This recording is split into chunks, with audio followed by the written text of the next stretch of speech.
Ya, setelah kita mengukur tinggi si mayat 154, dibeli lebihnya 30 cm bawah, 30 cm atas. Ya, ini anggap aja sama lah ya. Anggap aja dia udah dilebihin ya. Kita nggak harus persis dulu ya. Nanti prakteknya tapi mungkin bapak ibu harus kalau seperti itu. Ini anggap aja udah jadi. Nah, lebaran pertama nih ya. Lebaran pertama sudah kita pasang. Kemudian diberikan kapur barus, ditebarkan kapur barus. Setiap helai ditebarkan kapur barus yang halus ya. Jangan masuk dulu belum namanya. Oke, kalau ini jadi banyak ngetos bubuk ya, tos halus. Ada contohnya kan? Nah ini pokoknya disebar kapur barus sama parfum. Nah parfumnya boleh kesukaan si mayatnya dulu apa parfum yang dipakai sehari-hari boleh. Atau parfum yang memang ada khusus buat jenazah mayat. Jadi disebar ya. Ini seolah kita ya, seolah kita udah kasih. Kemudian masuk lapisan kedua.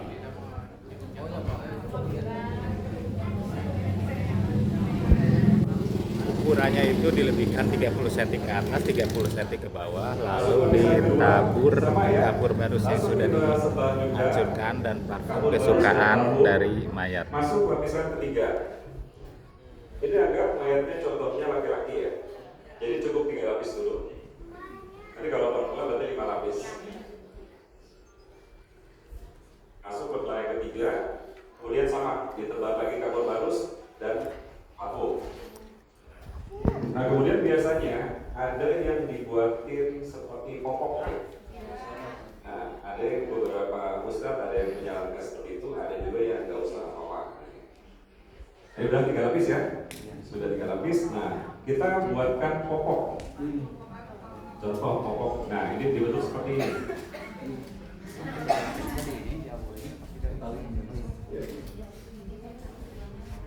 Mau dipraktekin atau masih? Pak, dibantu dipraktekin dengan kapur barusnya untuk itu. Oh boleh. Ada kapur barus sendiri? Kira-kira 1,5 meter. Jadi nanti Bapak Ibu sisa dari kain kafannya setelah dibagi 3 ini 3 lapis ataupun yang perempuan 5 lapis ada sisa kain biasanya kita gunakan ini buat popok ataupun ada tadi baju kerudung itu bisa dibikin dari sisa ini. Kita coba praktek membuat popok ya. Dilipat 2 bu, dilipat 2. Lalu dari sini diambil kira-kira 5 cm.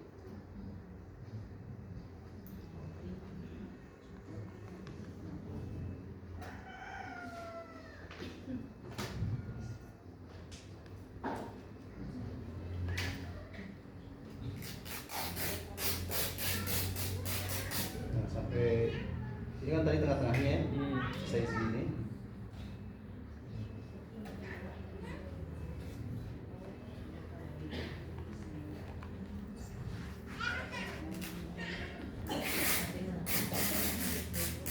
Sama saya segini.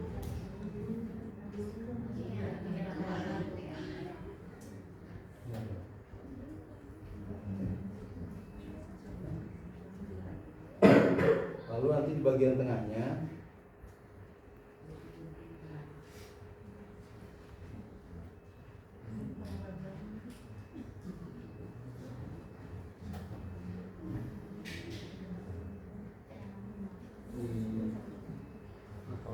Digunting dulu tadi kan.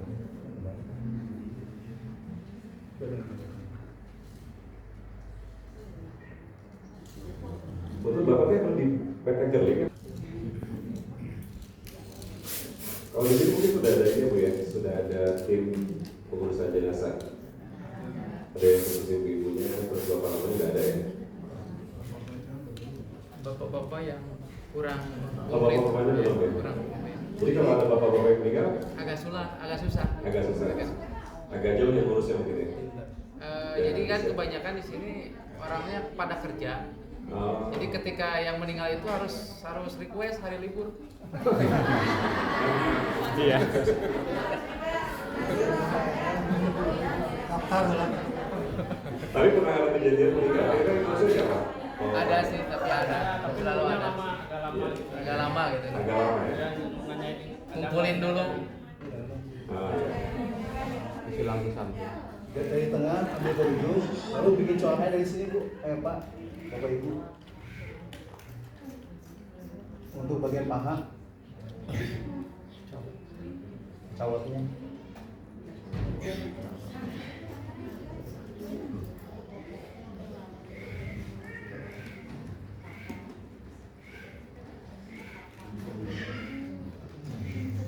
Nanti dulu, ini kita lipat. Ini kita ikat di sini. Iya. Nah, seperti itu. Ya. Sebelum ini dipasangkan ke mayatnya, biasanya ini dilapisin lagi setelah tadi ya, parfum sama parfum baru langsung dilapisi kapas untuk menjaga keamanan, barangkali masih tembus juga nanti kalau misalkan ada cairan-cairan yang masih keluar. Jadi dilapis lagi sama kapas biasanya sih. Kasih kapas, nah baru nanti si mayatnya tidur. Pas bagian ini ya, pas bagian dubur. Nah, mungkin coba aja, nggak apa-apa. Simbolis aja ini, silakan mungkin, Kak. Tidur. Kalau tadi itu Kepalanya sebelah sini. tadi itu Nah, pas dibujur ya kan. Calik. Tahu kan? Berbalik. Buka. Buka. Nah, ya, sebetulnya, ya. Jadi sebetulnya dalam keadaan seperti ini ya, kan sebetulnya urutannya berarti harusnya kain kafan disiapkan, kemudian mandi, baru mayatnya balik ke sini. Tapi berhubung ini sudah disiapkan kain kafan, kita langsung praktek, langsung mengkafaninya saja ya. Nanti baru mandi ya. Nah jadi seolah-olah ini mayat sudah dalam keadaan punten, telanjang ya. Dan sini tertutup auratnya. Jadi nggak boleh dalam keadaan langsung terbuka, harus selalu tertutup. Nah, batas aurat dari laki-laki mana? Di mana? Dari mana? Dari pusar ya. Dari pusar sampai lutut. Itu batas aurat laki-laki. Jadi harus selalu tertutup. Jadi ketika dari tempat pemandian mau direbahkan di kain kafan, tetap masih dalam keadaan tertutup. Ya, seolah-olah tertutup ya. Kemudian aurat tertutup. Nah, kemudian ini udah. Nah, dalam keadaan tertutup, tim yang menyiapkan atau mengkafani harus bisa memasang popok ini tanpa membuka aurat, tutup aurat. Harus bisa menutup ini popok tanpa membuka tutup aurat. Nah, jadi harus feeling ya. Jadi dalam keadaan tertutup harus tangannya masuk menyiapkan. Oh gitu, mandi aja dulu. Oh katanya mandi dulu aja. Siap. Sama dia. Iya. Jadi biar berdua dari soalnya memang biasanya kita kerja paralel Bu ya. Jadi di pemandian sudah menyiapkan, kain kafan sudah menyiapkan, sebenarnya proses di kain kafan itu sampai menyediakan popok. Selesai, lalu lanjut sini dulu. Nah setelah mandi selesai, baru bawa sini lagi. Nah baru kita bungkus. Oke. Betul. Kan masuk sini kan berarti kan. Harus menyiapkan peralatan. Peralatannya apa aja untuk memandikan mayat? Di sini yang pertama ada masker, tentang medis, masker. Kemudian juga harus ada apron seperti ini ya. Apron, sarung tangan. Kemudian kalau diperlukan pakai pakai hood. Ya, biasanya kalau misalkan di zaman waktu ini ya COVID ya, itu buat, tapi emang standarnya harusnya sih lengkap ya. Dari mulai sepatu, apron, masker dan sarung tangan. Itu peralatan yang harus dipakai oleh yang memandikan. Harus dipakai dulu. Kemudian peralatannya yang kita siapkan. Tapi ada juga yang menjual daun-daunnya dalam bentuk bubuk. Dan terbubuk, kemudian ada juga kapur barus yang biasanya sudah ditumbuk juga, ya. Kemudian yang lainnya ada anduk, kemudian ada kain jarit kan, kain jarit batik itu, ada anduk buat gantinya. Usahakan anduknya itu 2 ya, kayak jarinya 1. Kemudian ember. Ember disiapkan itu biasanya ada, usahakan minimal 2 ember yang berisi 1 air biasa, yang satunya itu air yang sudah dimasukkan dalam bidara atau kapur barus. Bisa salah satunya atau dua-duanya boleh. Boleh kalau ada kita simulasi aja. Bebas. Tergantung request mayatnya mau saya ada. Bebas lah. Bebas. Biasanya lebih ke yang mandiinnya. Kalau misalkan ternyata kejadiannya malam hari kan dingin ya Mayat. Nah berarti minta air biasanya yang mandiinnya sebetulnya. Kalau nggak kuat dingin, air hangat ya. Bebas itu nggak ada ketentuan. Airnya. Nah jadi bagusnya bukan 3 ember. 1 cari air biasa airnya aja. Ember yang 1 lagi udah dicampur dengan daun bidara. 1 lagi dicampur kapur barus. Boleh 3 atau salah satunya daun bidara atau kapur barus. Boleh salah satunya. Itu ember isi airnya. Lebih enak lagi ada air yang dialirkan pakai selang. Itu lebih enak lagi. Ya. Ini biasanya kita agak besar bukan seperti ini. Karena kita akan butuh banyak air. Lebih enak lagi kalau ada selang. Itu lebih enak lagi buat mendorong kotorannya. Lebih enak pakai selang. Baik, itu perlengkapan yang harus disiapkan Bapak Ibu sebelum memandikan ya.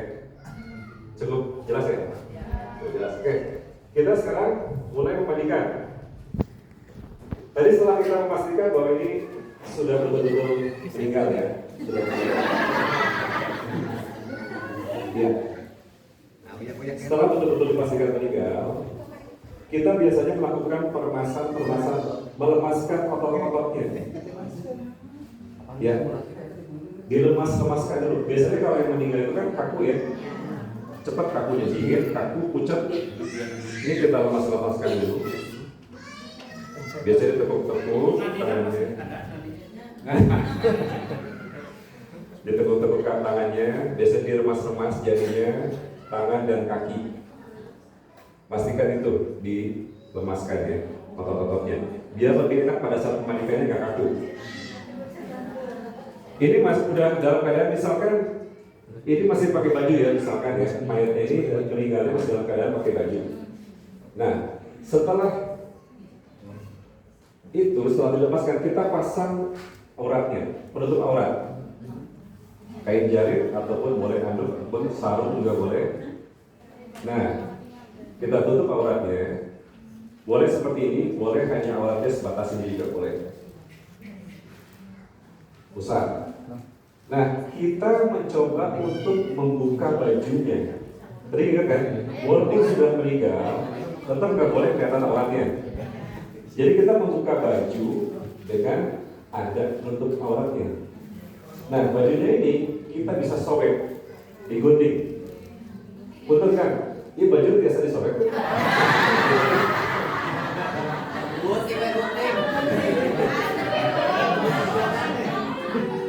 Nah ya, ya, ini kita kasih contoh aja ya, kasih contoh. Kainnya diangkat. Nah gini Bu, 1 orang angkat kainnya. Kita mulainya dari sebelah sini. Ujung baju kita robek ke tengah. Robek. Ya. Belak sini kan? Tangannya dirobek juga. Sudah kebuka semua, tarik ke satu sisi. Jadi satu temannya yang sebelah sini tetap memegang kain ini, karena begitu baju ditarik, kawannya udah kebuka. Tarik dari bawah baju. Nah, kebanyakan kesalahan di masyarakat adalah ketika buka baju itu ini.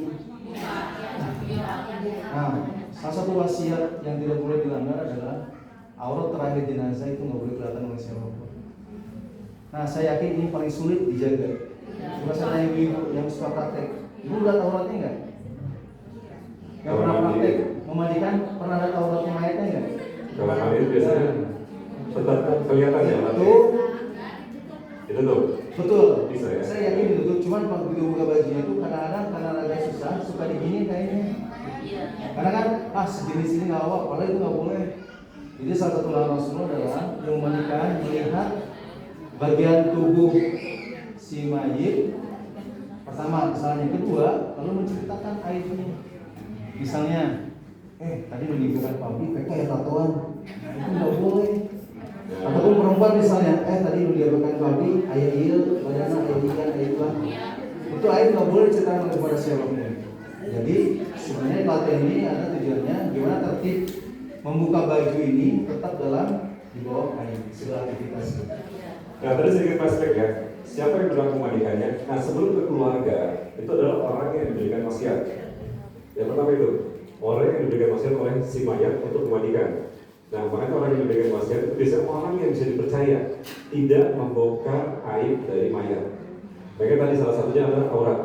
Tetap menjaga aurat walaupun sudah meninggal ya. Dan kita tetap memperlakukan si mayat itu seperti kita punya anak bayi gitu. Jadi penuh kelembutan, penuh kasih sayang dan tidak terlihat auratnya. Ya.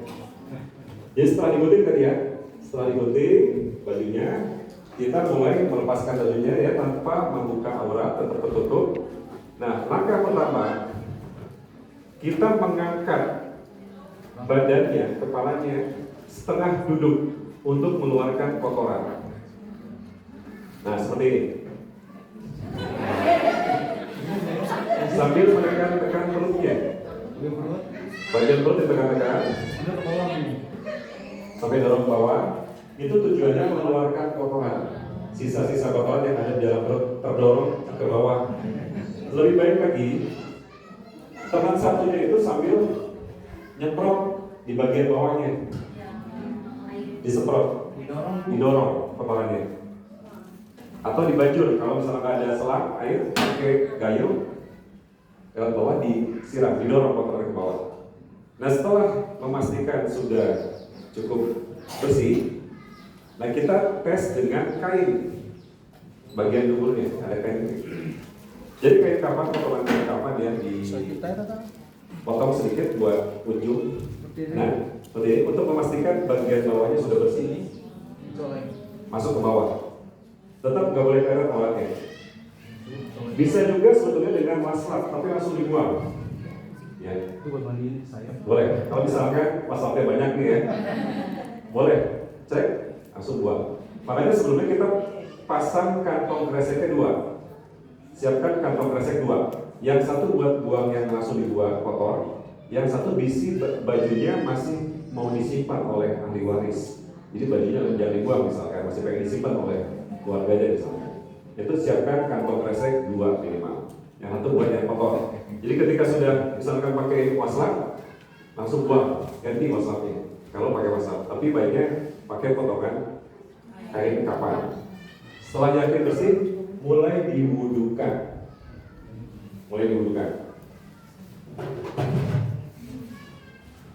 Air bersih ya Bu ya. Ini tadi ada ingat 2 atau 3 ember yang berisi air. Yang satu air bersih dulu, air bening dulu. Ini diwudukan, mainnya seperti kita berwudu aja. Pertama membersihkan bagian tangan, telapak tangan. Sama kanan kiri ya. Kanan dulu, kiri dulu, setelah kiri. Seperti kita berwudu ya. Pertama membersihkan tangan dulu. Setelah tangan, baru kita mulai berkumur-kumur bagian mulut. Tapi karena ini udah jadi mayat, cukup diusap bagian dalamnya seperti ini. Pakai kain lagi Bu, kayak tadi. Ambil, dibuka mulutnya, digosoknya giginya. Jadi jangan dimasukkan air, malah zolim nanti. Digosok gini. Ya. Untuk mulut, untuk hidungnya ambil air, cukup dibersihkan di permukaannya.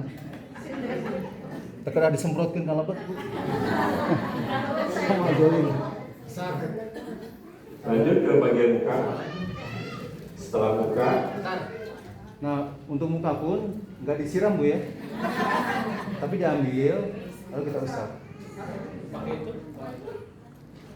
Jadi salah satu bentuk adab kepada mayat adalah bagaimana kita melakukannya itu dengan sangat penuh kasih sayang. seperti katakan Anto. Kelembutan. Ya, jadi sistemnya bukan ngabanjur, tapi lebih mengusap, gelap. Seperti itu. Ini bagian penting juga Bu, adab terhadap mayat tuh sebenarnya itu perlu diperhatikan oleh setiap orang yang punya pekerjaan pemulasaran jenazah. Ya. Jadi mungkin ingat ini Bu, ingat Bapak waktu memandikan anak bayinya ketika kecil. Seperti itu bro. Jadi perlu perhatian, kasih sayang pelan-pelan. Gitu.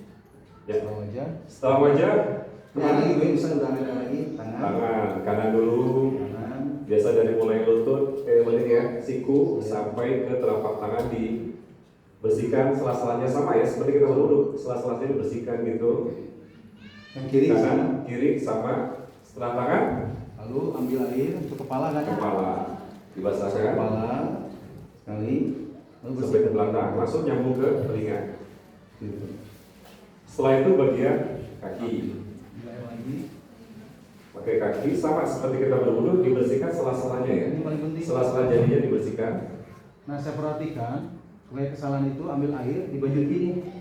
Baju biasa aja. Padahal yang paling penting adalah ini. Ya, sela-sela sampai ke mata kaki ya. Sampai ke mata kaki.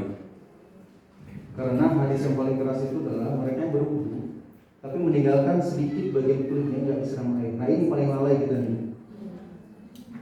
Coba ibu jawab dulu jujur, saya tanya, ibu yang masih hidup sama bapak, kalau wudu jari kakinya suka di sela-sela nggak? Ya, Itu benar. Kebanyakan saya perhatikan enggak, ini keras. kayak begini-gini Kita harus perbaiki keras. Nah, maksud tanya tuh, ini paling Ya. penting. Jadi jangan asal dibajur basah gitu. Tapi harus dibersihkan sela-selanya dan sampai mata kaki. Oke, setelah beres dulu ya, kita mulai memandikan. Nah ini tadi ya. Tadi ada satu ember yang isinya daun bidara atau kapur barus. Nah ini ada satu alat ini ya. Ini bubuk, daun bidaranya bubuk bapak, ibu. Masukkan di sini, dibuka ya. Dibuka, masukin ke sini. Tutup. Masukin ke air. Gini. Ini berubah nanti airnya. Jadi nggak perlu dibuka-buka. Jangan malah kotor jadinya. Biar nanti pas memandikan nggak kotor. Yang penting aromanya kan, baunya itu, bau daun bidara. Jadi masukin, basahin ke air. Celupin, dicelupkan ke air. Ya. Ya, jadi ada alat ini ya, kantong ini ya, kantong buat ini ya, buat daun bidara. Dan ini bisa digunakan juga kapur barus. Tapi kapur barusnya udah bubuk nanti ya. Yang udah bubuk sama dimasukkan ke sini juga sama ke air. Jadi kalau mau 2 ember terpisah. Masukin. Nah itu. Dan satu lagi adalah air biasa. Kita mulai memandikan ya.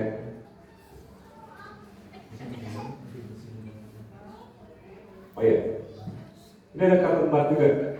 Ada cotton bud buat membersihkan misalkan gigi ataupun ini hidung. Telinga oke. Tapi sewajarnya aja jangan sampai lecet. Iya. Jangan sampai kita terlalu dalam. Sewajarnya aja. Baik, langsung kita mulai memandikan. Sama ya seperti mandi. Kita seperti mandi besar Pak. Seperti mandi besar. Tadi udah pastikan bagian alat kita, kemudian berwudu, langsung mandi. Seperti mandi besar kita ketika masih hidup. Jadi mulai dari kepala, membasahkan kepala atau rambut ya. Dari atas. Sama bu tekniknya juga disiram langsung, tapi kita tampar gini dulu, ya. Sini. Tampar bagian kanan dulu bu. Sunahnya bagian kanan dulu. Ambil lagi kalau kurang sampai selesai. Lalu sama sebelah kiri. Seperti itu. Jadi biasanya embernya ada yang di sebelah sini, ada yang di sebelah sini ya, satu lagi. Seolah-olah ada yang sebelah kanan kiri embernya. Kanan kiri sudah, lalu kita balik. Nah temannya kenapa harus berdua? Temannya yang di sebelah situ Memiringkan ya. membantu memegang.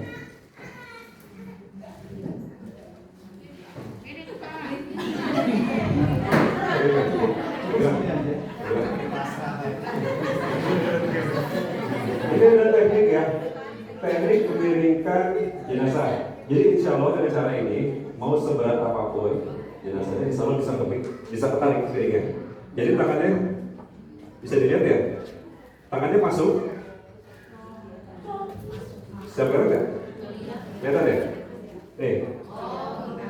Jadi kalau yang tangan kanan berarti dari posisi yang sebelah kiri. Ditarik Pak. Tarik tangan situ sambil dipinggirkan. Jangan lupa kain yang ini ditarik ke bawah ke belakang. Aurat tetap tertutup. Jangan kelihatan. Ya. Lalu disiram, tetap Nah, disiram. temannya yang sebelah sini membersihkan bagian belakangnya. Belakang disiram. Boleh disiram pakai gayung atau pakai selang. Lebih enak sebenarnya pakai selang airnya. Nah sekarang sebaliknya sama seperti itu. Jadi yang sebelah sininya tarik, Gayung Bu, Pak. Dibersihin yang Pak. sebelah sininya bantu bersihkan. Tetap aurat terjaga. Ya dari atas ke bawah. Semua harus kena. Tadi kan kanan dulu, baru kiri. Setelah dibajur, nah kita baru boleh menggunakan sampo.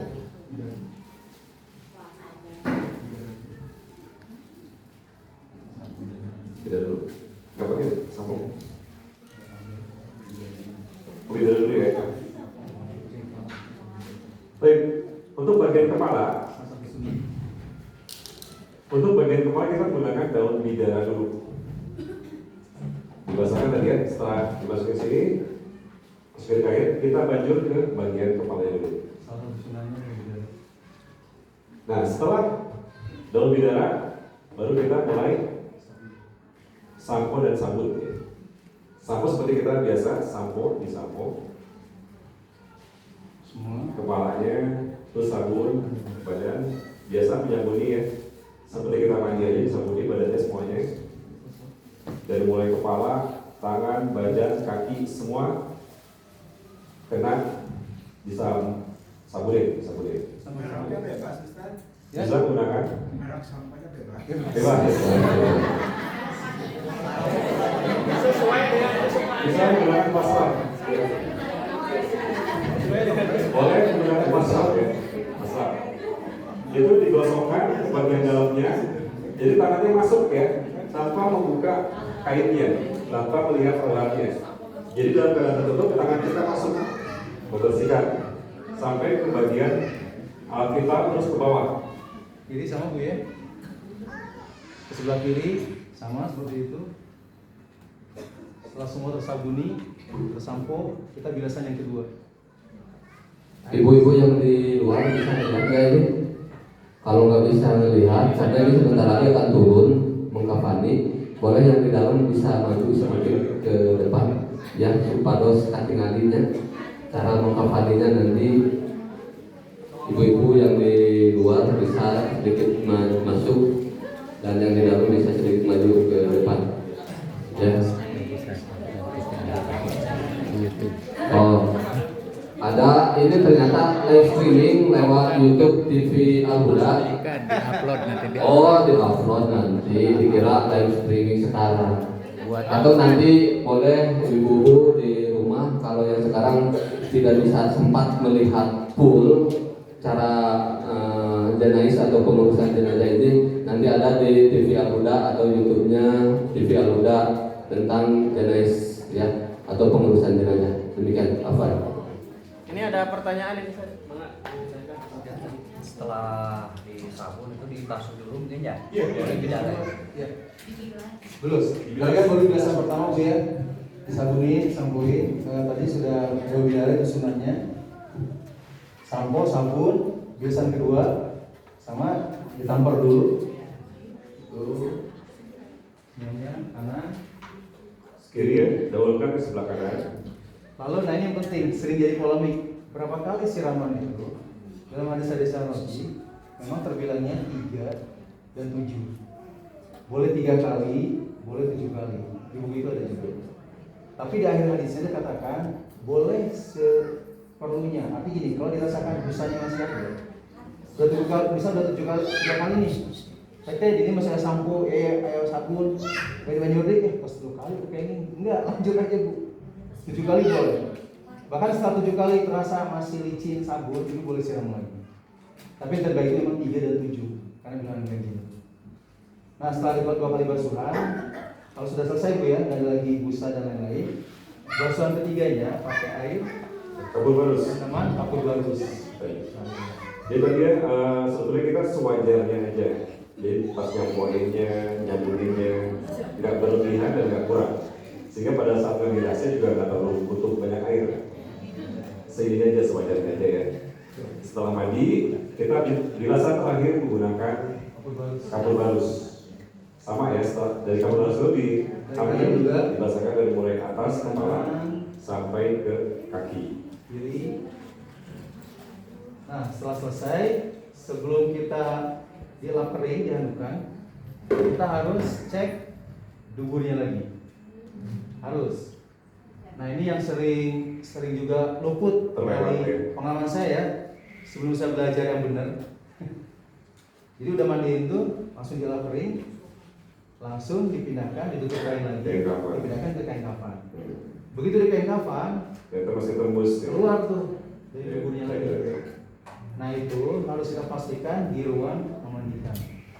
Cek lagi, cara ceknya, angkat kainnya, masuk. Bu, punten ya, kalau misalnya lubang, ibu harus masuk seperti ini, jangan Di luar. Nah, salahnya kita tuh segini nih.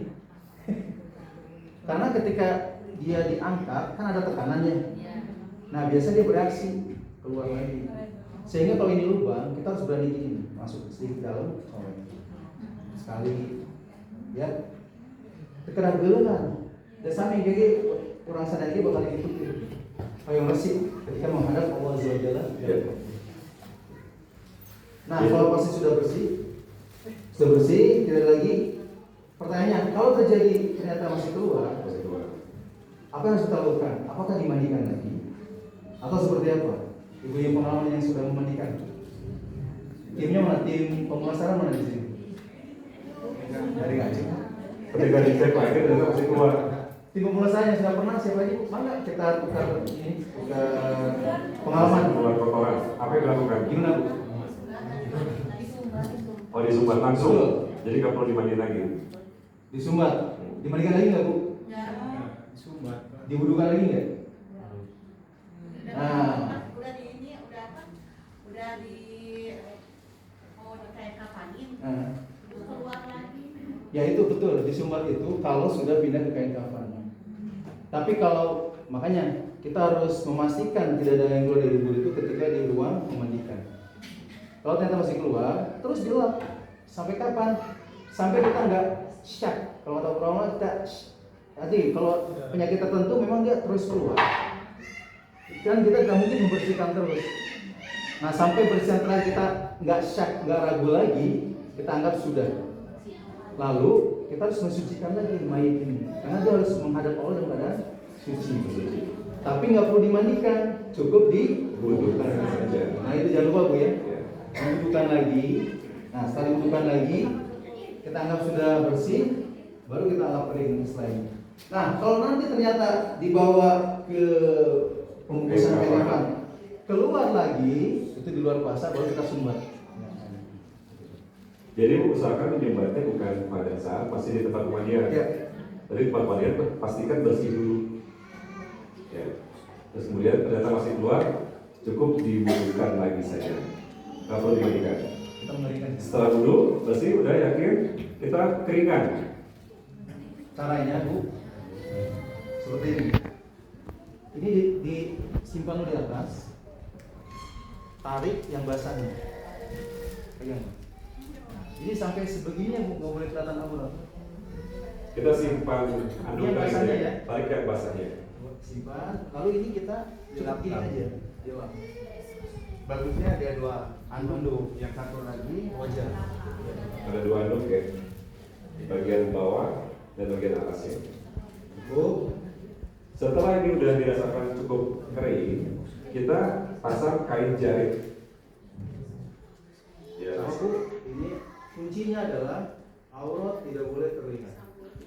Mungkin Ibu bertanya-tanya, bener Ibu, Pak, aurat terlihat karena itu perintahnya.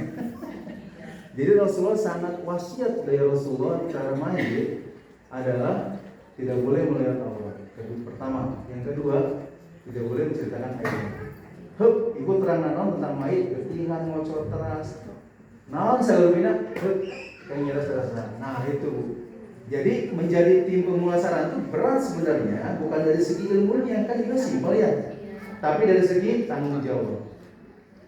Terutama istri ya punten, istri apa kan sok hampa letak. Mungkin ibu sehari 2 hari Pas sambil asal lihat kemarin di bapak kita mulai terkait punten. Kalau ibu kira-kira mampu menjaga itu, silakan jadi tim pengusaha. Syaratnya itu menjaga air dan tidak bakal. Baik. Yang kedua, tangannya. Setelah pasang kain jarit, kita tarik ya. Nah, Kita tarik ya ujungnya. bisa tarik dari ini kita tahan, kemudian keluar. Nah, alhamdulillah sudah selesai dimandikan. Nah setelah selesai mandikan, baru kita pindahkan si mayat ke tempat pengkapanan. Nah, cara ini sebenarnya cara lengkap.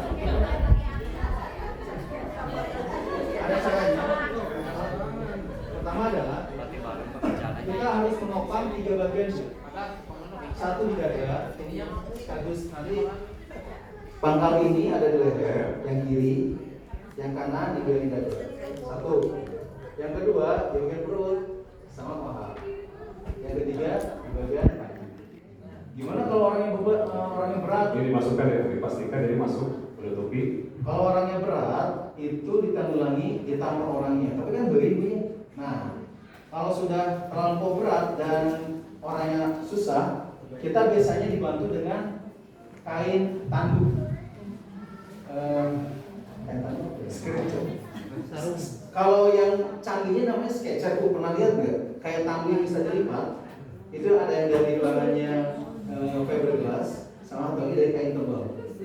Jadi si mayatnya dimiringkan dulu, kita masukkan dari sini kainnya itu, tarik sebelah sini. Jadi nanti ngangkat mayatnya, kainnya dipegang, ada pegangnya di atas. Nah gini, kami pernah melakukan ini ketika bobotnya itu bobot 120 kilo. Karena suatu saat itu pasti mengalami seperti itu kan ya, harus ada tekniknya tersendiri. Nah itu bahasanya sebenarnya nanti di materi berikutnya, soal yang standar. Nah berhubung alhamdulillah akan masih sehat walafiat, jualan yang sudah lewat.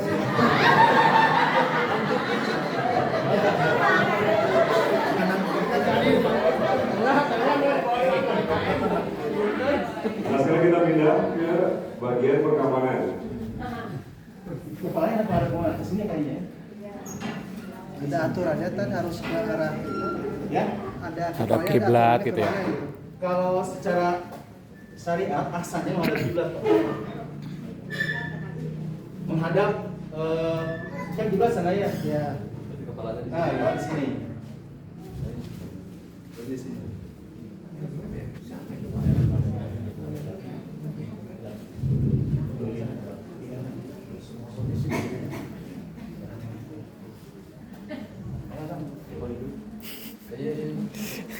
Turun nih Pak.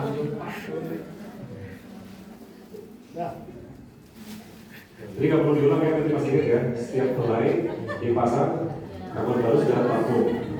Kalau laki-laki 3 helai, kalau perempuan 5 helai, 5 lapis. Pokok sudah dipasang, kemudian dikasih kapas di bagian duburnya.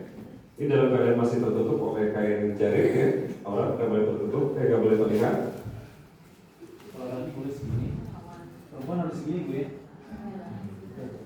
Dikitnya kurang sedikit kan? Turun ke bawah ya.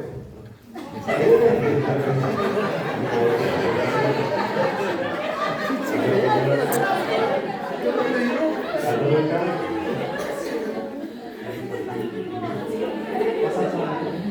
Ya, ini kita sedang memasang celana, sedang memasang popok tanpa melihat aurat. Gitu kan? Nah, kalau dibuka seperti ini, tapi usahakan kita tanpa membuka penutupnya. kalau ini di dalam tangan kita diraba-raba aja Bu, bikin tali simpul yang Sudah. Ini dalam keadaan tertutup ya Bu ya, tidak terbuka ya. Nah, usahakan tangannya begini ya, posisi mayatnya tangannya di samping. Jadi bukan gini, lebih enak begini. Nanti pada saat membungkusnya, kayak kapan lebih enak di samping.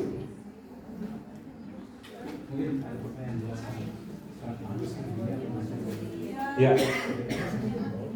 Ada yang tahu kenapa harus begini, bukan begini? Kalau begini ya. Tidak. Sudah dulu tidak. spesifik disebutkan kalau seperti apa tangannya? Ya, sebetulnya tidak ada dalil yang menjelaskan harus begini atau harus begini. Cuma prakteknya lebih memudahkan memasang kain kafannya dan lebih rapi kalau begini. Lebih enak begini. Lebih begini. Apalagi kalau misalkan yang laki-laki, misalkan bapak-bapak punten yang perutnya gede, agak lebih tinggi jadinya. Jadi lebih enak di samping posisi tangannya. Lebih banyak sih bukan terkait aturannya. Iya. Baik, ini udah terpasang celana yang sudah oke. Kita mulai membungkus dengan kain kafan di lapisan pertama. Mulai dari sebelah kiri ke kanan atau kanan ke kiri. Oh iya, tali. Ya, ini tali ya. Sebelum kain kafan ini ada, kita bikin tali dulu. Tali seperti ini. Dibuat 5 tali.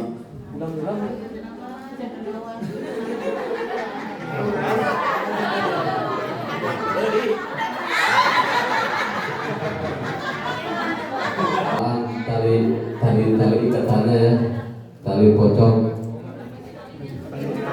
tali kapan? Ini kurang lebih talinya tuh ada 5 ya, ada 5. Kan sambungan deh. Kurang dulu. Terus.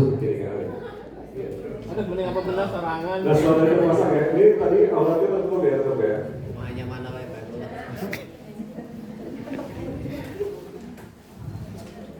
Tapi kali dulu di luar. Kelihatan Bu? Berdiri. Kelihatan ya. Kalau nggak kelihatan mungkin di belakang bisa berdiri ya. Nah kita mulai melipat atau menutup jenazahnya. Boleh dari sebelah kiri ke kanan ataupun sebaliknya. Jadi dua arah ini ditarik tegang Bu ya.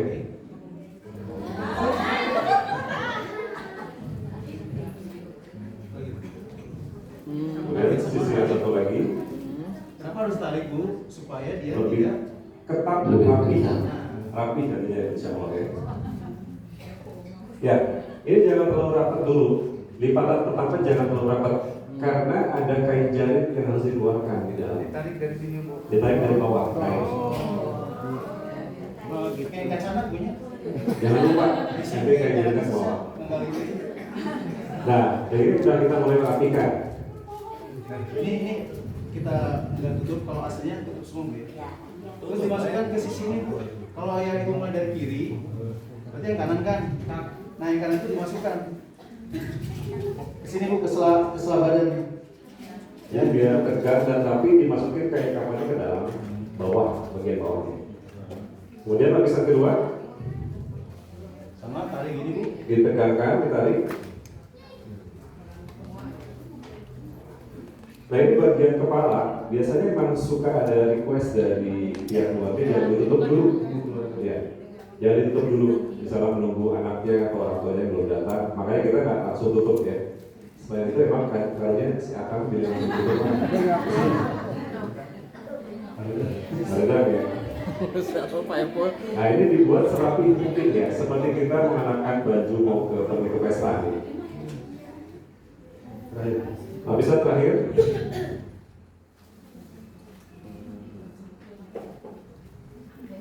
Diselipkan ke dalam, serapi mungkin, seketat mungkin, tapi jangan terlalu menyakitkan, jangan sampai menyakitkan si mayatnya.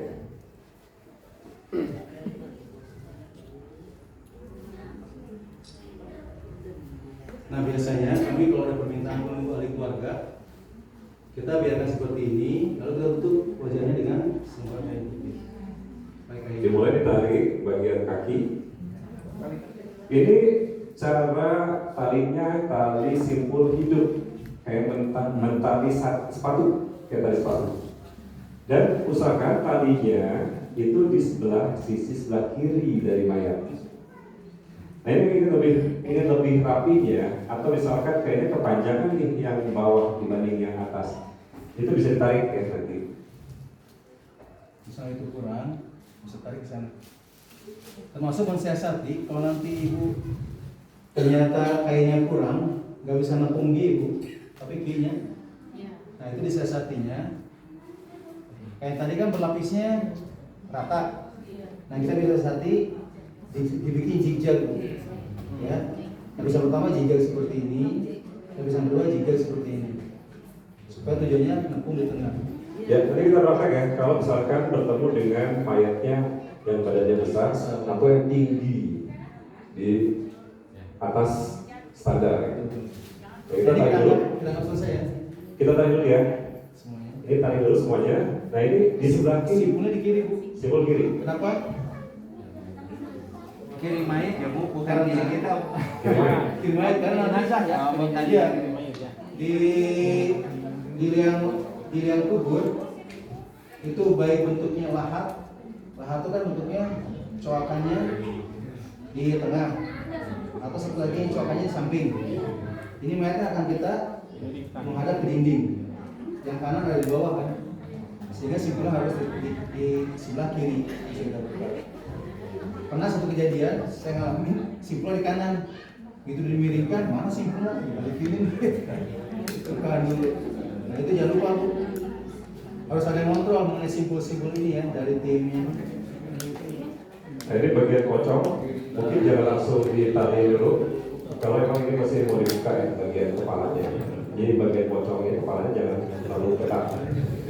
Dan ketika sudah misalkan sudah pihak keluarga udah membolehkan ditutup, kita tutup dengan rapat-rapat. Nah ini kurang lebih seperti ini ungkapan ini. Ya, ini kita kasih contoh sekarang kalau misalkan ukuran badannya itu Pak Diki mana Pak Diki? besar ataupun tinggi.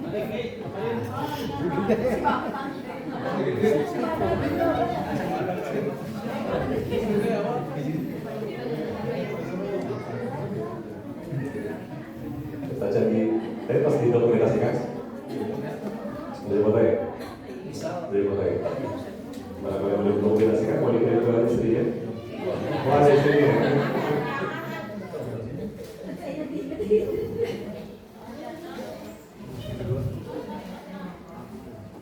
Jadi Ibu, kain teh dua macam Bu. Kain nu lebarnya 180, kain 150. Ini saya 150. Ya, apa? Lebar. Nah, lalu misalnya kain 180, nah seperti kia Bu. Jasa kalau kamera kayak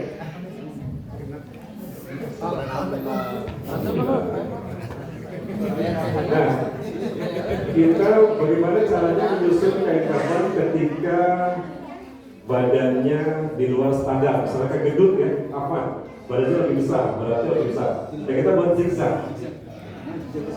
Jadi lapisan pertama yang tengah biasa, lapisan kedua ini mau yang tinggi atau yang berat?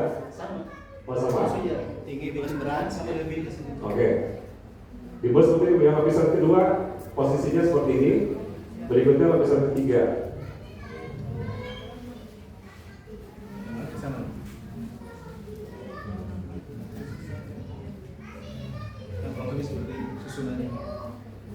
Susunan seperti ini Bu ya, kalau lebih. Kalau kita bertemu dengan jenazah yang badannya besar atau yang tingginya di luar standar. Ada contoh yang badannya besar, besar. Jadi artinya ibu bisa lihat kan daerah melipatnya lebih besar ya. Bisa badannya segini. Itu nggak masalah karena kita udah geser. Kita tertutup. Atau tingginya pun misalnya katakan 2 meter, tetap tertutup. Karena kita sudah lakukan di belakang. Seperti itu. Baik, mungkin bisa dipahami Bapak Ibu. Silakan yang bertanyakan. Untuk pengkapanan berarti sudah selesai ya. Pengkapanan, kemudian tadi pemandian sudah, pengkapanan. Sampai di sini dulu mungkin ya. Ada yang mau ditanyakan? Untuk rambut disisir apa boleh di mana gitu? Rambut bebas, boleh disisir, boleh tidak.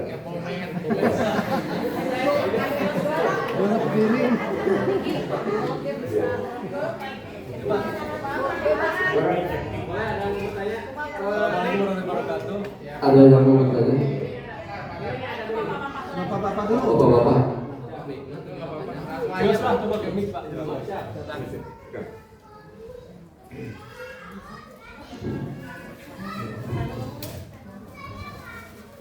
Assalamualaikum warahmatullahi wabarakatuh. Upami dineta dengan wasorban sama sarung Pak. Saat dari bakar mungkin karya sorban, karya sarungan gitu. Ngangguan teu gitu. Kenal tenabi teu. Rompi gitu tenabi sorban, tenabi sarung, teu ngangguan. Mohon. Oh maksudnya di pasien sorban. Pami dina riwayat-riwayat kan sadena kedah pilih kana hadis ya. Kusabab urang milampah agama ieu kedah aya gagasan teh dina dalil nya hadis ti Rasulullah sallallahu alaihi wasallam. Pami dina hadis-hadis nu masyhur kaya penyebatan mengenai sorban tapi misalnya tapi nu aya adalah menutup aurat laki-laki dan perempuan dengan kain.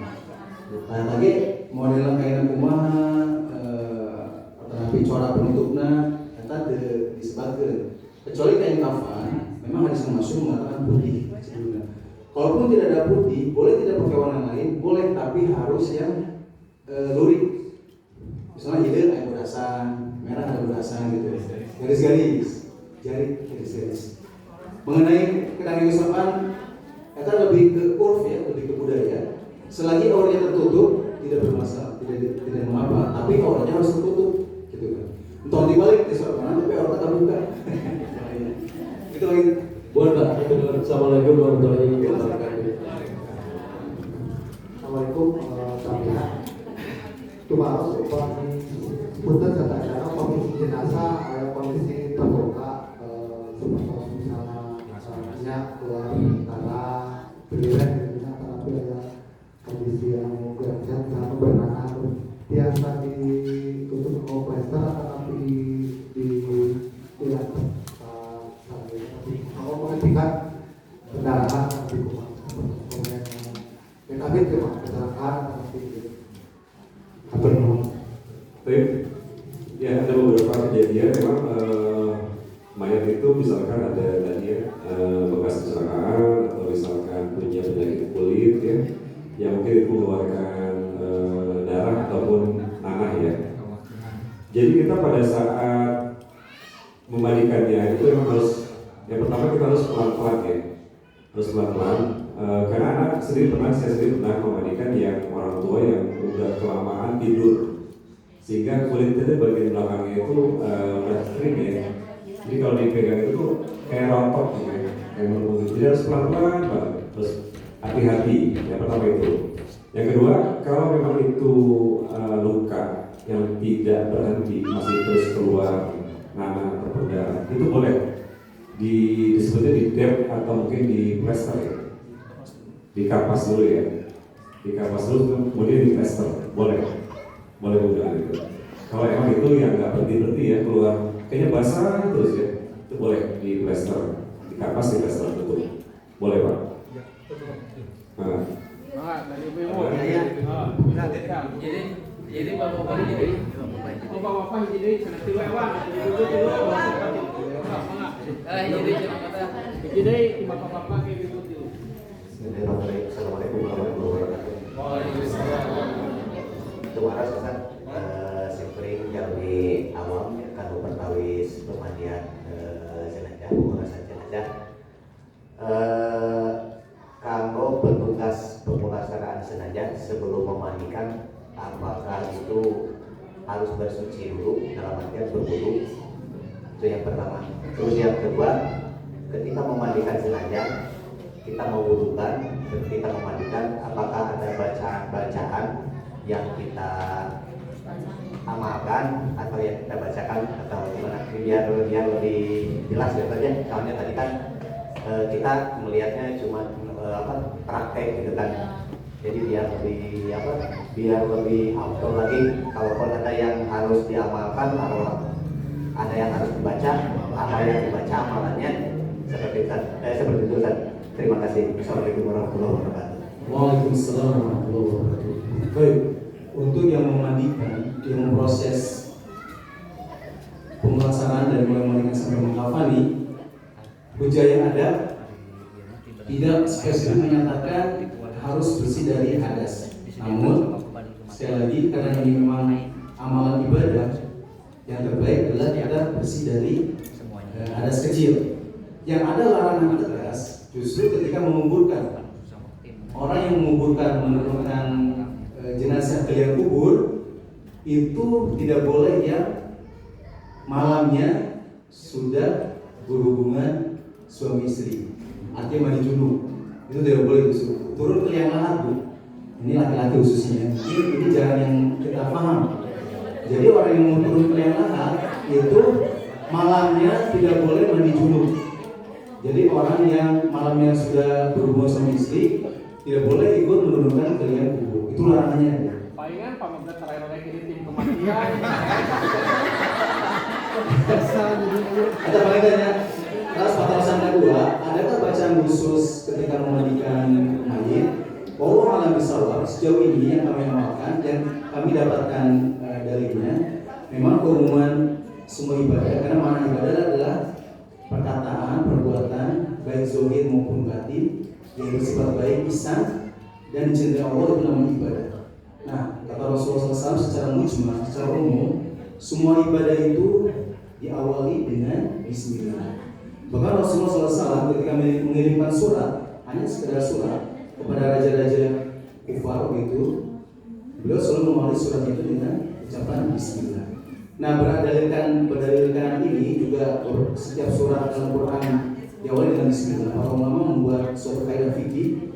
Ini fikih ini memang luas, ya. Mungkin Bapak yang bertanya atau yang lain sudah menemukan dalil ada bacaan khusus, tapi kami sendiri sampai sejauh ini karena kelemahan ilmu kami masih terus belajar, belum menemukan dalil ada bacaan khusus, sehingga kami mengamalkan hanya mengucapkan Bismillah untuk melakukan sebuah amalan ibadah. Mungkin itu dari kami. Ya, silakan untuk Ibu.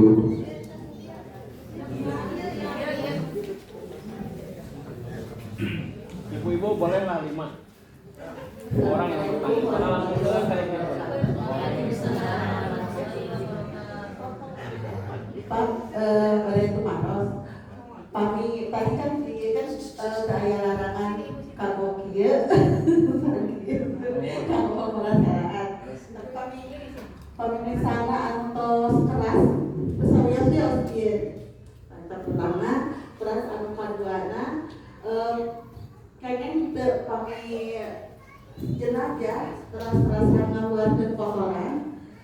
Lancingan di tempat pemandian supados ieu nyatakan kain kapan.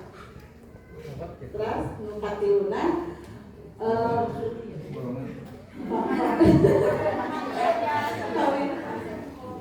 tadi aku tinggal kami pamegat terkedah nganggo acu kami pengalaman abdi kami istri mah sok nganggo acu sarung sarung itu penting. Assalamualaikum warahmatullahi wabarakatuh. Dulu Pak MC catat dulu hilang. Baik, masalah rekor pertanyaan itu tadi. Jangan kayak gitu tadi Ibu kumaha kami posisi tangan, tos kebiasaan, uruf disebutkan uruf punya. Ini kaidah fikih sangat penting. Beberapa hukum fikih justru disesuaikan dengan uruf. Itulah bijaknya Islam. Maksudnya kebiasaan adat istiadat masyarakat setempat, tapi tidak bertentangan dengan syariat Allah SWT. Nah, kami posisi tangan, memang para ulama membebaskan. Itu tidak ada aturannya seperti riwayat Rasul harus bersedekah atau lurus. Maka tadi kami menekankan bahwa posisi tangan itu lebih ke memudahkan ketika membungkus. Kami Ibu Rumah Jasa Kampung Gampil, kami sedekah sekostir. Tafadhol kami. Tapi kami Ibu tak menangkan kondisi jenazah, kami kantos Bu. Anu menuju kenapa? Panangan tos kieu. Nah, kata kumaha. Kata tadi jurusan umur atarbi lipat gitu, biasa di rumah gitu. Nah, jadi disinilah perlunya kita. Kenapa Rasulullah SAW melonggarkan dalam posisi tangan? Karena memang Rasul itu kan diberikan wahyu, wa ma yantiqu anil hawa in huwa illa wahyu. Jadi Rasulullah sudah diberi pengetahuan sejak nanti akhir zaman umatnya akan seperti apa. Karena Allah menciptakan. Seandainya Rasul menetapkan wajib, misalnya Bu ya, tangan itu dikatakan bersedekah. Kondisi-kondisi tadi balik kemana? Karena banyak Bu, ada yang seperti ini meninggal dan tidak bisa digimana-gimana. Nah, pengeluarannya adalah umat akhir zaman dengan makanannya yang semakin aneh-aneh, banyak makanan yang tidak sehat, sehingga badan-badan kita ini sekarang jauh lebih lemah dibandingkan umat-umat yang bangsa Aden itu tinggi besar. Ya, itu tahu cita-cita umat lalu itu badannya tidak seperti itu. Tak begitu, nah kondisi umat akhir zaman itu sangat lemah, babari, meloi, malikai, perahu, api memintakan. Dalam bab ini dibebaskan posisi kanan. Intinya sih ibu memudahkan sehingga ketika membungkus kain kafan syaratnya adalah harus untuk semua menggunakan badan.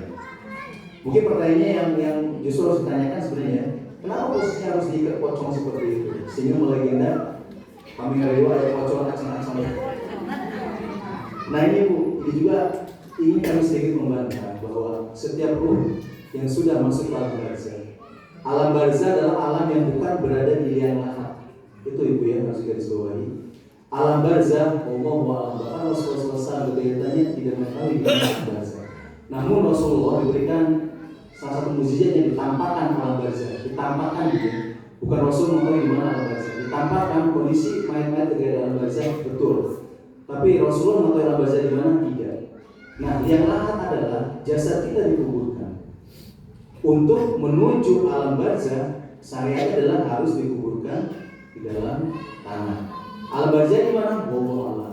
Mungkin nggak mayat tiba-tiba hitungan hari keberapa tampil acang-acangan berupa pocong? Tidak mungkin. Kenapa tidak mungkin? Jangankan seperti itu. Dalam riwayat hadis yang sahih riwayat Sahihain Bukhari Muslim, 7 langkah terakhir pelayat anu ngiring nganterkeun ka makam. Orang terakhir 7 langkah yang meninggalkan, baru 7 langkah sudah datang malaikat 2 malaikat menanyai tentang 3 pertanyaan yang sudah masyhur. Man rabbuk, wa man dinuka, wa man nabiyyu. Ini bu, jadi nggak ada waktu, setiap detik kita tuh pasti ditanya terus. Dan nggak mungkin setiap waktu punya kesempatan untuk kembali ke dunia. Ini tolong tekankan dia, karena tugas jenazah itu sekaligus membantah tatoyur. Tatoyur itu artinya kepercayaan yang tidak ada dasar sama sekali di masyarakat bahwa roh itu bisa kembali ke alam dunia. Tapi Ustaz, air pernah diwa, air pernah dinyal itu leras. Itulah godaan jin yang tidak beriman, yang menggoda keimanan kita dengan godaan dunia seperti itu. Ada yang menampakkan jadi suaminya lagi, jadi istrinya lagi, itu semua kerjaan jin. Nah, kita harus bertawakal pada Allah terhadap jin. Yang kedua, boleh nggak memakaikan popok di pemandian karena ketika dimandikan? Karena kondisi mayatnya terus mengeluarkan cairan, boleh bahkan pakai pampers. Nah ini, ini biasa pakai pampers. Itu dia Pak, Bu. Makanya dalam pemandian jenazah ini kita harus terus menggali ilmunya. Kami biasanya di materi pelatihan jenazah level lanjut kita mendatangkan seorang dokter kesehatan, ahli forensik yang sudah bekerja sama dengan kami adalah Dr. Sevi. Beliau dokter forensik spesialis dari Unpad, dari Rumah Sakit Al-Sadikin. Jadi jenazah-jenazah yang aneh itu beliau ceritakan gimana menanganinya. Pakai pampers, nanti lagi ada di perempuan berbelit-belit kakinya supaya bisa tetap nempel. Tadi luka terus nanti gimana caranya. Bahkan pampers kita pakaikan agar madorotnya tidak banyak. Kebayang kalau itu diare terus keluar kotoran, kita pakaikan celana kakak ngeyembeng, ngecelakan, kan lebih motor. Pakaikan pampers. Setelah pakai pampers, kita beli baru celana. Itu yang kedua. Yang ketiga, itu juga hilang. Jadi perasaan. Udah ya? Apa tuh? Oh baju, kaca apa? Baju ini. Apa hilang? Jadi wanita, betul tuh. Wanita kan 5 lapis ya. 3 seperti laki-laki, yang satu untuk kerudung, yang satu untuk baju kurung. Sebenarnya istilahnya baju kurung, jadi cukup dilobangin, ya. Langsung dari bagian kepala menutupi sampai bagian betisnya. Sarung tidak ada, jadi cukup baju kurung, jilbab, lalu 3 lapis seperti laki-laki, sehingga wanita 5 lapis. Bisa satu lagi, ya. Karena ini udah 3 gitu. Ibu mau 3 orang. Assalamualaikum warahmatullahi wabarakatuh. Sebetulnya saya punya 2 pertanyaan. tadi udah berkenaan dengan posisi tangan tadi.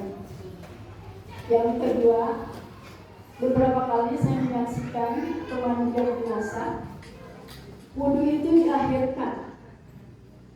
Mana yang benar? Setelah selesai mandi bersih, baru diwudhukan. Yang ketiga, saya mengucapkan terima kasih banyak atas ilmu yang Bapak-Bapak berikan. Karena selama ini saya sering melihat aurat mayat itu sangat terabaikan. Belum apa-apa mayat sudah dibuka telanjang bulan. Ini beberapa kali saya saksikan. Terima kasih untuk ilmunya. Mudah-mudahan ini bisa menjadi pelajaran untuk kami semua. Assalamualaikum warahmatullahi wabarakatuh. Waalaikumsalam warahmatullahi wabarakatuh. Ya Bu, jadi tadi kan disampaikan kita memandikan mayat itu seperti kita mandi besar. Nah, urutan mandi besar itu adalah tadi membersihkan alat vital, kemudian kita membersihkan perutnya ya, kemudian berwudu, baru mandi. Jadi urutannya seperti itu Bu. Jadi emang harus berwudu dulu. Nah, ketika tadi kita cek lagi masih keluar kotoran, nah baru hanya diwudukan lagi, tidak usah mandi, hanya diwudukan lagi yang tulangnya. Jadi urutannya kalau tadi normal itu wudu dulu baru mandi. Jadi seperti kita mandi besar, seperti itu. Cukup jelas Bu? Cukup jelas ya? Ya. Cukup ya dulu, karena ini ada maghrib itu 17.45, sekarang 17.30, jadi kurang lebih 13 menit lagi untuk menjelang masuk azan maghrib. Gimana? Masih ada yang mau disampaikan? 15 menit lagi soalnya menuju azan maghrib. Tadinya sebetulnya ya bukan. Tadi sebenarnya kita pengen ada praktik dari Bapak Ibu biar langsung praktek sebetulnya, cuma karena waktu sudah pukul 5:30 ya. Jadi kita langsung aja. Jadi tadi udah memandikan, mengkafani, menyolatkan. Nah, posisi sholat, posisi imam ya, sedikit tentang sholat ya. Posisi imam kalau laki-laki ada di mana? Ada tahu? Posisi imamnya.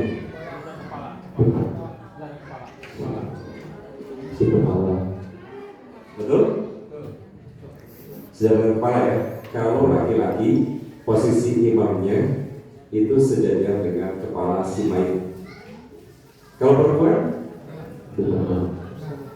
ya di perut ya, bagian tengah. Nah kalau posisi sholatnya sama ya. Mungkin udah nggak perlu dijelaskan itu sholatnya yang menyolatkannya. Cuma biasanya yang mungkin agak berbeda itu posisi imamnya aja. Kalau laki-laki ada di kepala, kalau perempuan ada di tengah, dari perut. Itu biasa berjajar ya. Biasanya sunnahnya itu 2-3 saf gitu. Jadi nggak perlu sampai lalu lebar safnya. Jadi bisa sunnahnya itu di 2-3 saf. Kemudian yang perempuan di belakangnya seperti sholat biasa. Baik, itu yang menyolatkan gitu ya. Nah ini yang langsung yang menguburkan. Belum praktek ya? Langsung ya, praktek ya. Boleh akang yang tadi kan? Boleh praktek lagi kita? Dibungkus dari atuh. Tadi kemana? Seolah-olah gimana makamnya nih?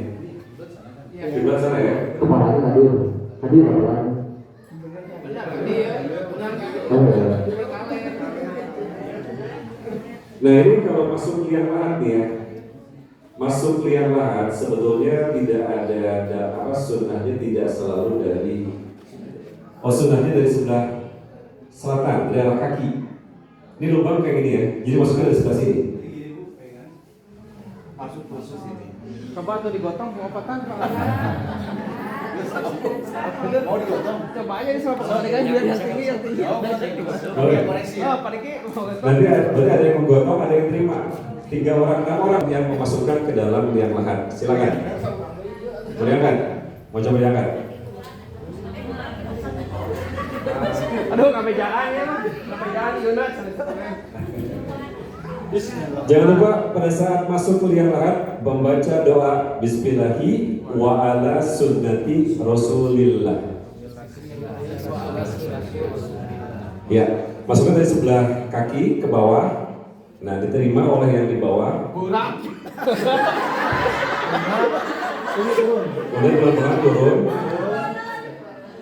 Nah, setelah turun ya, langsung kalau kita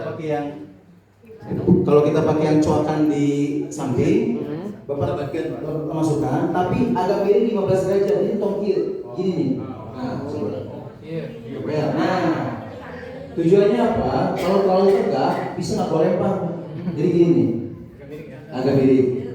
Nah, lalu kalau kakinya miring ya, turunin taruhnya. Lalu kan sering ada jadi pertanyaan mengenai tanah yang bulat-bulat dan sebagai ganja.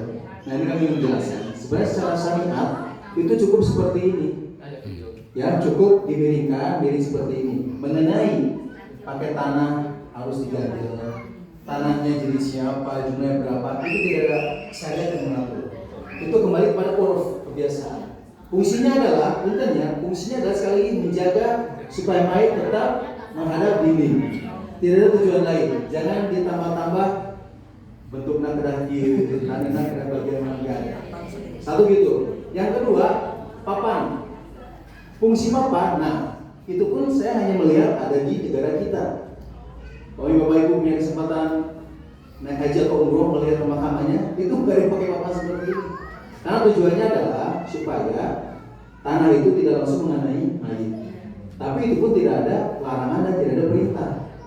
Jadi yang jelas ada aturannya adalah si mayit dihadapkan menghadap kiblat, diberikan 15 derajat, diganjal atau tidak, pakai papan atau tidak, kembali kepada uruf.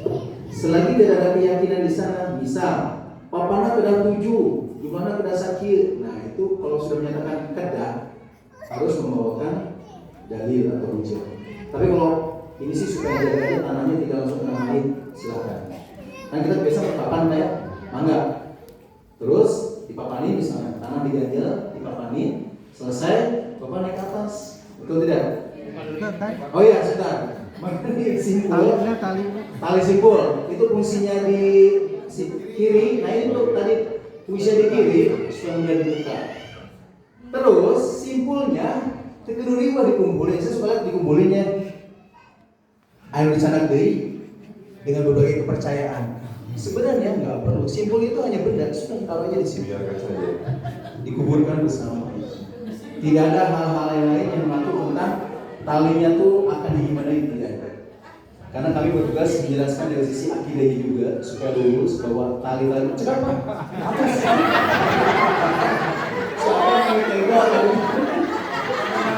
Nah, lalu Bu, tali dilepas ya, dikuburkan, kan mulai diuruk nih. Diuruk.